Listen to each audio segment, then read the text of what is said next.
Inakuaje? Karibu kwenye Chemba Clouds TV na Clouds Digital. Mimi naitwa Anderson Dickson. Time yako ndio hapa kupata zile info zote ambazo unastahili kuzipata. Yes, wakati wetu ndio hapa kupiga story na zile juices ziko za kutosha kabisa. Utaki kwenda popote, kaa nami ili uweze kuenjoy a lot of the good stories.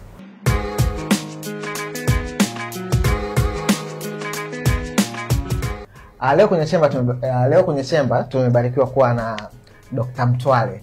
Naam. Hivi kuna uhusiano gani kati ya madaktari wengi kutotumia yale majina yao ya mwanzo? Let's say unaitwa Emmanuel, sio Dr. Emmanuel, lazima utumie ile jina la ubini. What a reason behind?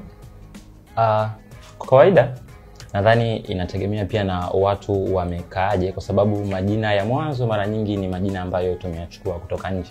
So haya majina ya Kibantu ambayo mara nyingi yanakuwa ya mwisho ni majina ambayo yako very unique, na ukilitumia itasaidia wewe kuendelea na icon yako peke yako. Okay. Safi.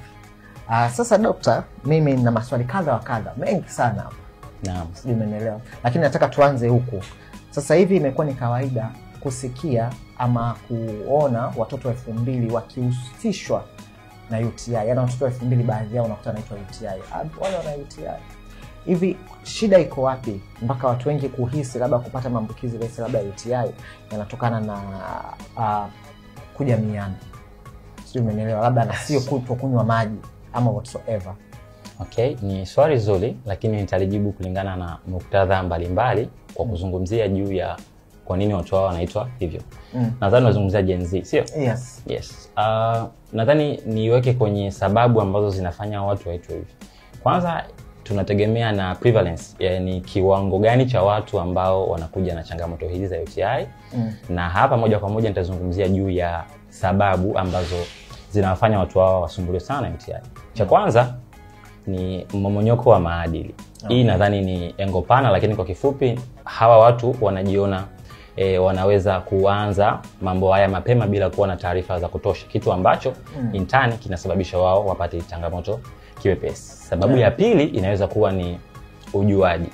Of course tupo kwenye kizazi ambacho wanajiona wanajua sana. Mtu amesumbuliwa kidogo, anaenda kwa jirani kwa sababu kuna pharmacy, anaongea naye, anapewa sijui Azuma, sijui anapewa dawa gani, then yeye anaona inamsaidia. Kwa ule ujuaji unambana na kumfanya yeye aendelee kuingia kwenye changamoto hiyo. Lakini tatu nadhani ni kukosekana kwa elimu juu ya namna za kujisafisha. Mfano, UTI mara nyingi huwa ni maambukizi ya bakteria katika njia ya mfumo wa mkojo. Sasa na bakteria ambaye anahusishwa sana na changamoto hii ni bakteria ambaye anaitwa Escherichia coli, yani E. coli. Ni bakteria ambaye anapatikana kwenye mmeng'enyo, mfumo wa mmeng'enyo wa chakula. So baada ya muda huyo bakteria huwa ana tabia ya kukaa pale na anasaidia kazi nyingine za muhimu kwenye mwili. So huyo bakteria akitoka kwenye ile sehemu akaenda sehemu nyingine ndio inaleta shida. Sasa kumekuwa na elimu ya namna ya kujisafisha kutoka kwenye njia ya mfumo wa uzazi, na maanisha via vya mwanamke kwenda nyuma. Sasa hawa watu wengi hawafahamu. Unakuta mtu wakati wa kujisaidia akishamaliza anajisafisha kutokea nyuma, kwenye tundu la haja kubwa, analeta mkono wake mbele, kitu ambacho kinamtoa bakteria pale na kumleta huko. Sasa watu wa kipindi fulani walikuwa wanafahamu na wanaelewa namna hiyo kiwepesi, kitu ambacho kwa kinawazuia wao kuingia kwenye changamoto hiyo.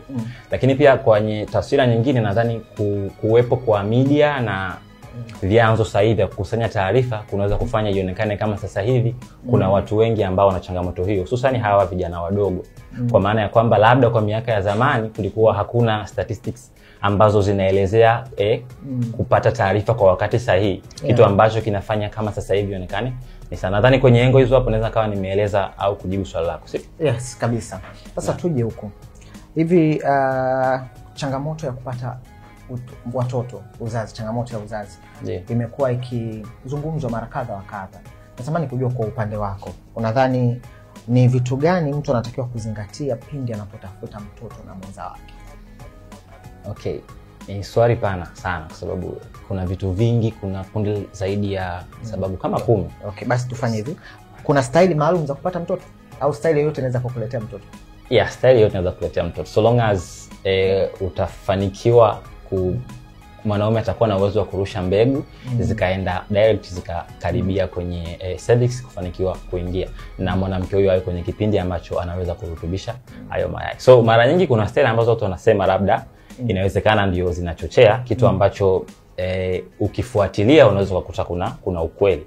Mfano staili ya kawaida ambayo mwanamke analala na then mwanaume anakuja juu yake inaitwa missionary style au position. Hii mara nyingi imeonyesha ufanisi mkubwa hususan unapotafuta mtoto. Lakini kuna style kama doggy style nadhani inaeleweka, lakini pia style kama sideline, yani mwanamke analala then mwanaume anakuja nyuma yake wakiwa wamelala ubavu moja, labda wote wa kulia wote wa kushoto. Nadhani ni style top 3 ambazo zinahusishwa na issue hiyo kwa haraka sana. Hapo nimekupata vizuri. Yes, so ukiachilia mbali swala la style kuna factor nyingine ambazo zinachochea au zinasababisha mtu apate ujauzito kiwepesi. Mfano swala la mtindo wa maisha. Aina ya chakula unachokula, namna ambavyo unajilinda. Mfano kuna muda labda wewe umefundishwa ukishamaliza tendo basi unyanyuke haraka, ukimbie uende ukajisafisha. Kitu ambacho mara nyingine inawezekana ule mshindo aliotoa mwanaume haukutosha kurusha mbegu kwenda kupenya pale kwenye shingo ya kizazi. Kitu ambacho baadaye ukienda kujiosha na siku zote wanapiga mpaka deki. So wanaingiza mikono wanakwangua zile mbegu zote na maji, vitu kama hivyo ambavyo kitaalamu hairuhusiwi. So wanaweza kupelekea au kuzuia chance hiyo. Na ndio maana swala la kutafuta mtoto kitaalamu ukiwa unakosa tunasema walau kwa miezi 12 mfululizo kwa kutumia njia ambazo sio za uzazi wa mpango alafu unakosa mtoto, kwa tunasema hapo una ugumba, kwa maana ya kwamba it's by chance. Sio kiwepesi na sio rahisi kupata mtoto kama ambavyo inafikiria, hususan ukiwa intend na umeweka focus yako kwenye kutafuta mtoto, yani umekamia, ni ngumu sana kupata. Na kumbe wakati mwingine inaweza kuwa ni tatizo la kisaikolojia. Most of the time tatizo la kisaikolojia. Hapo sasa nimeelewa.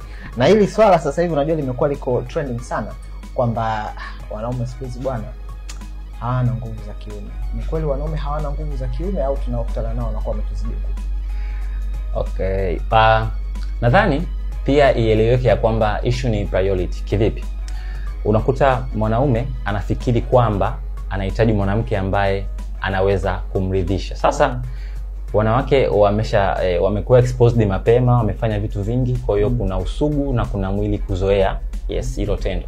Kwa hiyo anataka kukutana na mwanaume, amkute mwanaume ambaye tayari na yeye anaweza kustahimili hiyo mikiki. Kitu ambacho in turn kitamfanya yule mwanaume aonekane hana nguvu.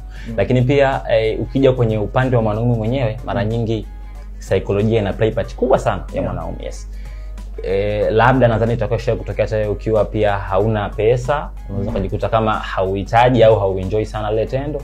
Sometimes labda una stress tu nyingine tofauti na pesa zinaweza zikaingilia kati utendaji kazi wako, na hususan wakati wa kufikia mshindo kwenye lile goli la kwanza. Mara nyingi ukiwa stressed au ukiwa haujajiandaa, kichwa hakijatulia, basi unaweza ukajikuta ndani ya hata dakika 2 hazifiki unakuta umefikia mshindo. So it's mostly psychological problem kwa wanaume. Yes, ambayo inaweza ikawa imesababishwa na mwenza au yeye mwenyewe na internal factors. Hapo nimekuelewa. Sasa hivi wanawake wengi wanaenda kutengeneza shape. Na ukiuliza sababu kubwa wanasema kwamba wanaume ndio sababu. Shape ina uhusiano gani kwenye mahusiano na kwenye tendo? Ni kweli inasaidia? Kwa mtazamo wangu I think it's big no. Kwa labda kwenye kuongeza matamanio. Unajua mahusiano watu wanaamini yanashikiliwa na muonekano, lakini muonekano nadhani una play part, sidhani kama hata 15% zinafika. Yes, ndio maana unaweza kukuta mtu ni mrefu lakini mwanzo wake mfupi and wamematch, sawa?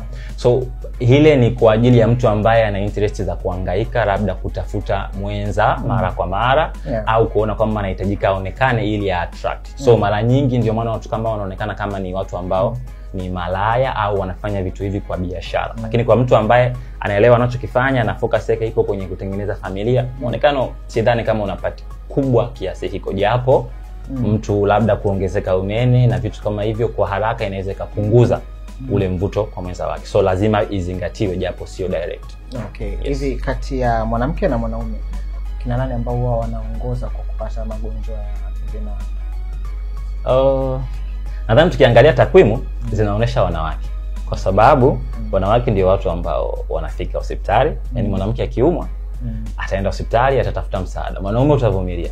Pili, wanawake dalili wanazionesha haraka na wanazionesha kweli. Tofauti na mwanaume, unaweza kawa na let's say na dalili za gonorea lakini zikawa zipo kwenye kiwango kidogo, lakini bado unaweza kumuathiri au kumwambukiza mtu. Mwanamke akiwa na changamoto kama hiyo, ndani ya muda mfupi tunazungumzia PID, tunazungumzia machangamoto mengine ambayo yanamuathiri na kumuunguza moja kwa moja. Kwa hiyo kwa dhana ya kwamba huyu mtu anakuwa tayari ameshaonyesha hivyo vitu kiwepesi.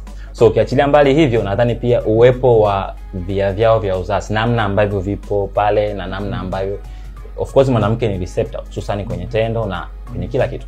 Kwa hiyo kureceive maana yake umekaa unasubiri kitu kije. Okay, mwanaume anatoa.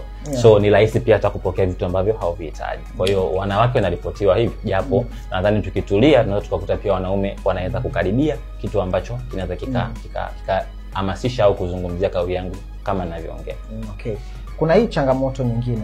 Unakuta sisi wanaume sisi bwana tuna ile kwamba tunataka kufanya tendo kila wakati.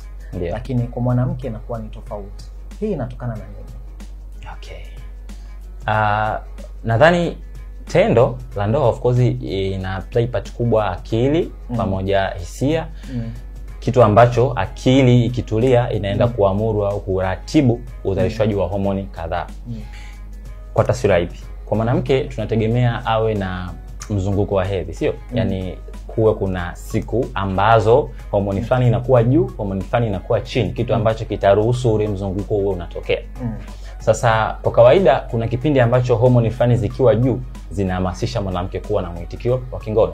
Na hii imewekwa vizuri kibiolojia ili kuruhusu na kumalert mwanamke ya kwamba wakati huu anahitaji kukutana na mwenza wake ili mimba itokee. Na tutakubaliana kwamba tendo hilo lipo kwa ajili ya kutafuta mtoto. Yes, hizo sababu nyingine ni pale ambapo sisi binadamu tunaamua kuzihusisha. So kwa kawaida siku ambayo inatarajiwa kuona yai linatoka, ambayo tunasema ni ovulation day, mara nyingi huwa ni siku ya 14. Mara nyingi kwa watu wengi huwa ni siku ya 14.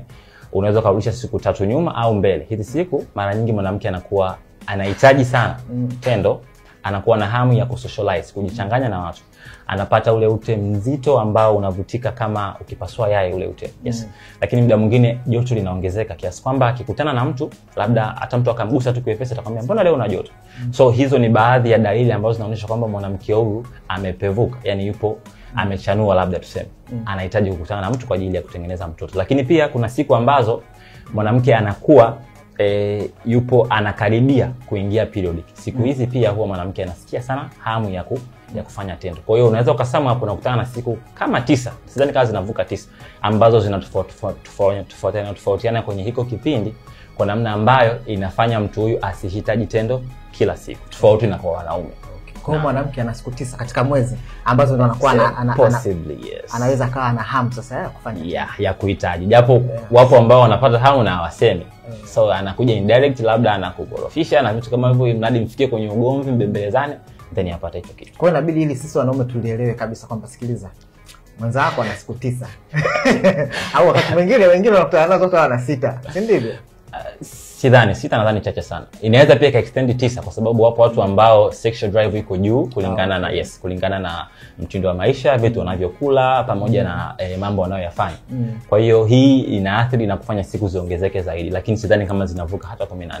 Okay. Yes. Na kuna hii trend ya wadada wengi wa mjini, baadhi yao kutumia dawa ili wasipate mzunguko, wasipate hedhi zao kwa sababu waga zinawazuia kufanya mambo mengine. Hii kiafya imekaaje? Kiafya nadhani si nzuri kabisa, sio kidogo kabisa, kwa sababu lengo la mzunguko wa hedhi tumekubaliana ni kuruhusu yai litoke, likasubiri mbegu, likikosa ndio litoke. So ile hedhi unayoiona au mwanamke anayoipata huwa ni kiashiria ya kwamba ile cycle inaendelea, na iko hivyo na itaendelea kutokea mpaka pale atakapofika kipindi ambacho kitaalamu tunakiita menopause.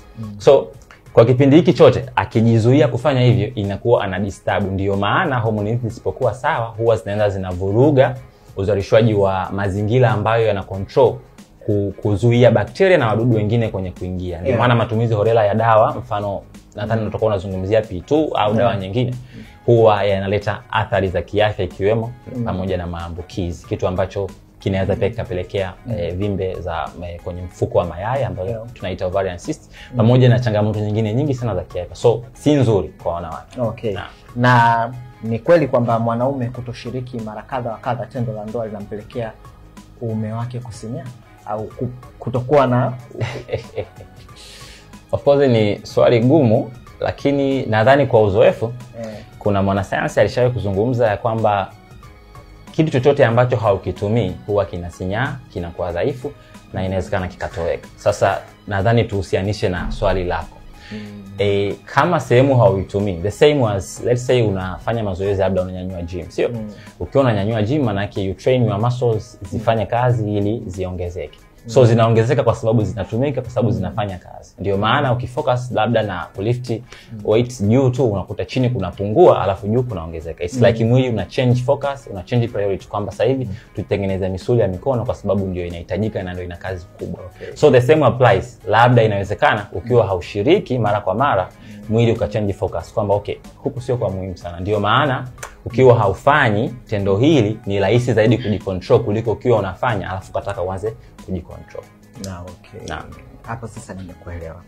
Tuje kwenye unahisi kuna umuhimu wa kutoa elimu ya namna sahihi ya kufanya tendo ili kuweza kusaidia hata ya magonjwa ya zinaa kuweza kupungua, especially kwa mabinti hao wadogo? Nahisi sio nahisi, nadhani kuna umuhimu mkubwa sana kwa sababu ni kama dunia haitaki mtoto au mtu huyu kijana hajifunze kuhusiana na tendo. Dini haitaki pia huyu mtu ajifunze.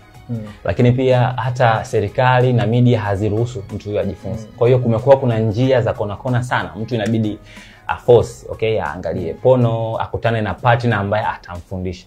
Wakati baadaye unajikuta unatakiwa kuingia kwenye ndoa. Na ndoa of course ni kama mtihani. Unaingia kwenye ndoa, mwenza wako anataka kukute tayari unaweza kufanya tendo, unaweza kumridhisha. Kitu ambacho hakuna sehemu uliwahi kufundishwa, hususan labda kwa wanaume. Labda kuna wanawake wanaendaga unyagoni, kitu ambacho sasa hivi sidhani kama kinafanyika sana. Kwa unajikuta unaingia kwenye ndoa, inabidi uwe unaweza kuperform kwa kiwango cha kumridhisha mwenza wako. Kitu ambacho haukujifunza. Hakuna sehemu ambapo ulielekezwa kwamba okay, sasa hivi unakatika kiuno kwa namna hii. Ushanielewa?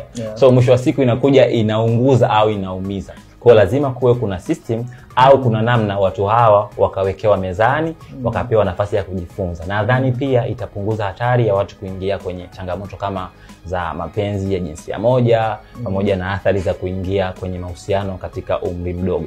So lazima watu waambiwe. Ndio maana kwa wenzetu mtu anaambiwa kisha miaka 12 tu wanaanza kumwambia kwamba okay, ukifanya hivi ni hatari. Mtu akikwambia kufanya hivi usimwambie mama, kimbia. So hizo zinaelekezwa. Ila kwetu mzazi anahisi inabidi akufiche, akuzuie usifahamu hivi vitu kwa namna ya kuona kwamba atakuharibu, kitu ambacho si kweli. Kushuka chuvini, mimi kumshukia mwenza wangu, kuna shida yoyote? Ama nini natakiwa kufanya au yeye anatakiwa kufanya kabla sijamshukia na mimi kabla sijashuka? Okay. So swali lako nitalijibu kwa vipengele, kwa maana ya kwamba tutazungumzia kibiolojia, labda kimaadili, pia na labda kidini. Sawa? Kibiolojia tunaamini kila sehemu kuna bakteria kama nilivyoongea hapo awali. So hao bakteria wapo pale kwa kazi maalum. Either wapo pale kimakosa, labda kama mtu ana maambukizi ambayo hayajaanza kuonesha dalili, au wapo pale kwa sababu maalum. Kwa hiyo kitendo cha kupeleka kinywa maana yake unaweza ukawaokota wa bakteria na ikakuletea changamoto, mfano unaweza kupata saratani ya koo. So kwa kibiolojia inaweza kaleta changamoto hiyo. Lakini tukija pia kibiolojia hapo kwa namna ya kuridhishana pia ni faida. Nadhani kuna watu wameripoti ya kwamba wao wanaenjoy kitu hicho kikifanyika. Ndio maana hiyo ipo, kwa sababu kila sehemu au kila mlango unaoona kwenye mwili wako una namna yake ya kuchezewa. So wanaamini labda kwa kutumia ndimi zao wanaweza kustimulate zaidi ile sehemu ambayo ni C-spot, yani clitoris. So wanaamini inaweza ikaongeza chachu ya kufanya tendo. So kibiolojia pia inatetewa. Lakini pia kimaadili na nadhani kimaadili hususan Tanzania au Afrika ni kitu kama ambacho of course ni kama nje ya utaratibu wetu. Lakini kwa wenzetu ni mathalani kitu ambacho kinafanyika. So unaweza ukaipima kwamba faida na hasara ni zipi, then mimi nifanye au nisifanye. Okay. Kwa mwanamke kuwa na ile trend ya kuwa na wanaume, kulala na wanaume wengi wakati tofauti mara kwa mara, inaweza kaathiri kwa namna yote sehemu zake za siri? Yes. Nadhani na athiri direct, yani sio kwa kona. Kwa maana ya kwamba kama nilivyosema, inawezekana kwenye maumbile kuna bakteria ambao hawakutakiwa kuwepo pale, okay? Lakini pia kuna bakteria ambao inatakiwa wawepo pale. Kwa hiyo kitendo cha mwanamke kukutana na mwanaume yule yule au kufanya kile kitu kwa mwanaume ambaye yuko sawa kiafya, kwa sababu ni mwenza wake, wamesha check, wameshafuatiliana na anamjua, inasaidia. Lakini kama huyu mwanaume analukaluka, ametoka kwa huyu, then anaokota huku, inawezekana ameokota normal flora kutoka kwa hao watu, yani bakteria ambao ni sawa. Lakini sasa wale sio sawa kwa huyu mwenza wake. Kwa kikutana naye anamuambukiza au anamhamishia hao wadudu. Hao wadudu wanaenda kusumbua na kumsababishia maambukizi. Mwanzoni itaanza kama gonolea, chlamydia, lakini itapanda juu, itakuja PID. Tutazungumzia changamoto za mirija kuziba, vimbe za kwenye kizazi pamoja na ugumba, mimba za nje ya mfuko na changamoto kadha wa kadha. Kwa hiyo si nzuri. Okay. Na ile kusema kwamba mwanaume ambaye anakuwa amelala na mwanamke ambaye amekuwa amelala na wanaume wengi sana, sehemu zake za siri zinakuwa zinatanuka. Okay, ni swali gumu. Kwa sababu gani? Kwa sababu biolojia inatetea kwamba kuna homoni ambazo zinahusika kwenye kurekebisha au kuhamasisha misuli ya kwenye ukuta wa uke kutanuka au kusinyaa, hususan linapohitajika tendo au kitu fulani. Mfano, wakati wa kujifungua kuna homoni inaitwa oxytocin. Hii homoni huwa inafanya kazi ya kuhamasisha au kutanua hizi kuta na kuruhusu uchungu utokee, mtoto apite. Kitu ambacho baada ya mwanamke kujifungua hizi homoni huwa zinashuka chini na homoni kama estrogen inaingilia kati kwenda kurudisha maumbile yale ya mwanamke yarudi kama zamani.